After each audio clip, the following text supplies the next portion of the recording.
Usually जब भी किसी को कोर्ट पे पेश किया जाता है तो उसका जो चेहरा है वो ढका हुआ होता है, लेकिन साउथ कर्नाटक डिस्ट्रिक्ट में मौजूद एक बेलटांगड़ी कोर्ट, जहाँ पे एक युवक को पूरा सुरक्षा के साथ हेड टू टो पूरा नकाब पहना के कोर्ट पे पेश किया गया। और ये नकाब कुछ ऐसा था कि उसके आंखें तक भी नहीं दिखाई पड़ रहा था। अभी प्रश्न आता है क्यों, आखिर क्यों इस युवक को आइडेंटिटी और उसका जो चेहरा है वो इस कदर छिपाकर कोर्ट पे पेश किया जा रहा है। आखिर क्यों, आखिर कौन है इस नकाब के पीछे, इसका कहानी क्या है।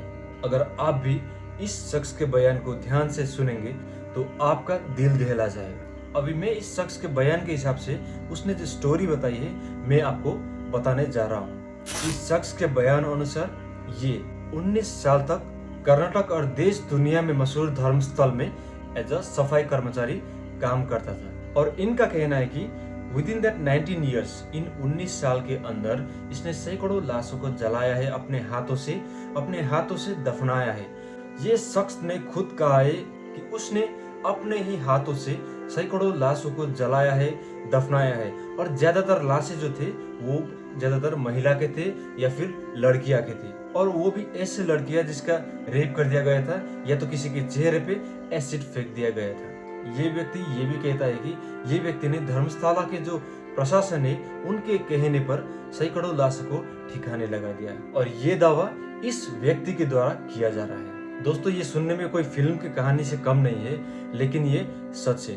तो इसमें प्रश्न ये भी उठता है कि इतने सालों तक वो कहाँ था और इसने ऐसा क्यों किया, और ये खुद अभी सरेंडर क्यों कर रहा है, अभी खुद एडमिट क्यों कर रहा है कि इसने ये कांड किया।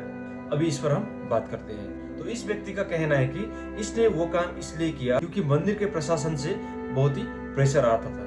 वो धमकाते थे कि अगर उसने ऐसा नहीं किया तो वो जान से जाएगा, वो मारा जाएगा, इसलिए उसको मजबूरन वो काम करना पड़ा।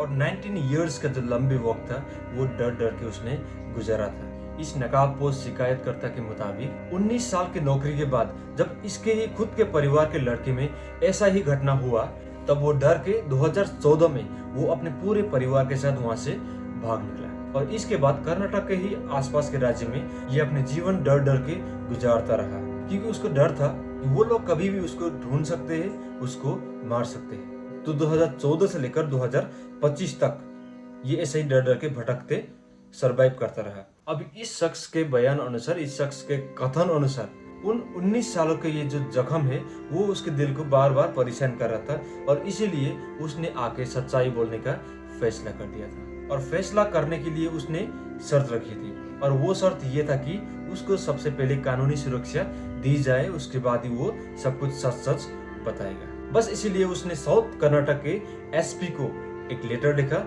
उसके बाद 11 जुलाई 2025 को वो कोर्ट पे पेश किया गया। इतना ही नहीं, उसने शिकायत पत्र के लास्ट में ये भी लिखा था कि वो इस मास मर्डर में शामिल जितने भी लोग थे वो सब लोगों का नाम बता सकता है, और वो भी पूरे प्रूफ के साथ। और जब उसको पहली बार कोर्ट पे पेश किया गया तो उसके हाथों में एक पैकेट था, एक बैग था, जिसके अंदर आप सोच नहीं सकते थे, उसके अंदर था एक ह्यूमन स्केलेटन स्कल। और ये स्कल कोर्ट को एज ए प्रूफ दिया गया था ताकि वो लोग उसके बातों पे विश्वास करें। अभी ये विटनेस आने के बाद धीरे धीरे करके वो लोग भी सामने आने लगे हैं जिनका करीबी कोई ना कोई गायब था, या फिर कोई ना कोई मिस्टीरियस तरीका से इनकी जान चली गई थी। इस घटना के बाद एक बेंगलुरु की 60 साल की महिला आके क्लेम करती है कि उनके भी 19 साल की बेटी 2003 में धर्मशाला में गायब हो गई थी।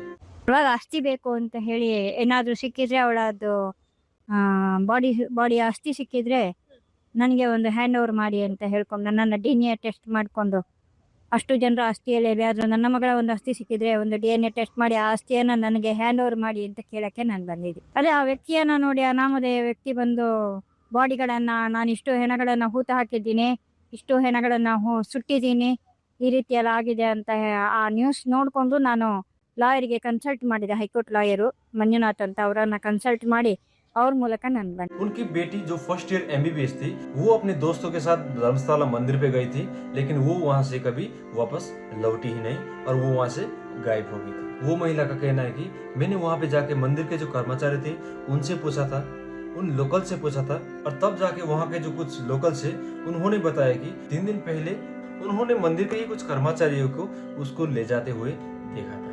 उन अम्मा का कहना है कि वो उस टाइम पुलिस स्टेशन भी गई थी एफआईआर लिखने के लिए, लेकिन कोई भी एफआईआर लिखने के लिए रेडी भी नहीं था।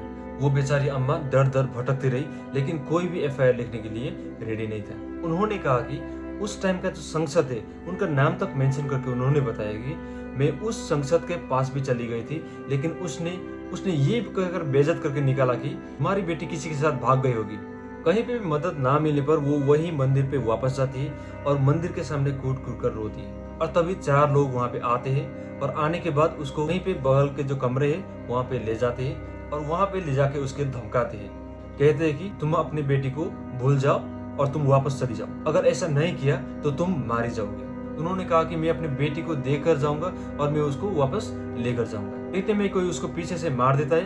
वो 3 महीने तक अनकॉन्शियस रही और बेंगलोर के एक हॉस्पिटल में पाती है। जब उनको होश आया तो वो अपने आप को बेंगलोर के एक हॉस्पिटल में पाती है और उसके सिर में 8 स्टिचेस लगे हुए थे। और ये था वो महिला की कहानी। और अभी जो घटना सामने आया है तो वो महिला को एक आश्वासन मिला है, एक उम्मीद मिला है कि अपनी बेटी की जो मृत शरीर है उसको मिल जाएगा। उन्हें लगा कि उनकी बेटी भी शायद उन्हीं में से एक हो सकती है। उन्होंने कहा कि शायद मेरी बेटी को भी इसने ही दफनाया होगा जो अभी कंप्लेन कर रहा है। अभी उनकी एक ही डिमांड है, एक ही विश है कि उनकी बेटी की जो अस्थियां है वो उनको दिया जाए ताकि वो उसकी बेटी के जो अंतिम संस्कार है वो पूरा कर पाए। और अभी कर्नाटक समेत देश के अलग अलग राज्य में इसको लेकर बहुत से नारे चल रहे हैं। कर्नाटक के चीफ मिनिस्टर सिद्धरामैया का ये कहना है कि अगर पुलिस की रिपोर्ट में दम है तो एसआईटी बिठाया जाएगा। एसआईटी मतलब स्पेशल इन्वेस्टिगेशन टीम। और उन्होंने ये भी बताया कि किसी को भी नहीं बख्शा जाएगा। खैर अभी ये कहाँ तक सच है ये तो हमें बाद में पता चल ही जाएगा। लेकिन अभी सबसे बड़ा प्रश्न तो ये है, क्या सरकार निष्पक्ष तरीके से इन्वेस्टिगेट करेगी? क्या सच सामने आएगा या फिर एक और गंभीर मामला हमेशा के लिए दफना जाएगा? जहाँ तक मेरा मानना है ये जो केस है ये बहुत ही पेचीदा केस है और यहाँ पे कोई छोटा मोटा इल्लू बिल्लू इन्वॉल्व नहीं है। ये जो गेम है ये बहुत बड़े लेवल का गेम है और ये पहला केस नहीं है। इससे पहले भी 2012 में धर्मशाला में सौजन्य केस, एक छात्र की लाश उस मंदिर के पास में मिली थी। उस वक्त भी लोगों ने मंदिर के जो ट्रस्ट है उन पर सवाल उठाए गए थे, लेकिन वही हिंदी फिल्म की तरह कोई भी सबूत नहीं मिली बोलकर पुलिस ने उस केस को भी क्लोज कर दिया था। इस केस से जुड़ी में जितने भी जरूरी सूचना है, जितने भी इंफॉर्मेशन है मैं आपको देता रहूंगा। तब तक के लिए बाय बाय, टेक केयर। और हाँ, ये केस से रिलेटेड बहुत सी मिस्टीरियस चीजें, बहुत सी अंदर की घटना है जो मैं आपको प्रस्तुत करता रहूंगा। उसके लिए share and subscribe this video.